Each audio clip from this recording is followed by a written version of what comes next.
Hello friends, பேக்கரியில் மட்டுமே நம்ம டேஸ்ட் பண்ண சிக்கன் பப்ஸ் இனி வீட்லேயே சூப்பராக செய்யலாம். அதுக்கு ஒரு பேனில் 2 ஸ்பூன் அளவுக்கு ஆயில் சேர்த்துட்டு 1/2 ஸ்பூன் அளவுக்கு இஞ்சி பூண்டு பேஸ்ட்டு, ஒரு பெரிய வெங்காயம், ஒரு பச்சை மிளகாய், கொஞ்சமாக கருவேப்பிலை போட்டு வதக்கிக்கோங்க.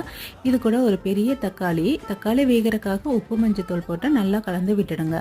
இது கூட 1 ஸ்பூன் அளவுக்கு மிளகாய்த்தூள், 1 ஸ்பூன் அளவுக்கு மல்லித்தூள், 2 ஸ்பூன் அளவுக்கு சிக்கன் மசாலா சேர்த்து நல்லா வதக்கிக்கோங்க. இது கூட 1/4 கப் அளவுக்கு தண்ணி சேர்த்து நல்லா பச்சை வாசனை போகிற வரைக்கும் வதக்கிக்கோங்க. இப்போ 200 கிராம் போன்லெஸ் சிக்கனை இது கூட சேர்த்து நல்லா வேக வச்சு எடுத்துக்கோங்க. இந்த டைமில் அவனை 200 டிகிரி செல்சியஸில் ஒரு 10 மினிட்ஸ் ப்ரீ ஹீட் பண்ணி வச்சுக்கோங்க. சிக்கன் நல்லா வெந்ததும் ஃபைனலாக கொத்தமல்லி கீரை உப்பு எல்லாம் செக் பண்ணிக்கோங்க.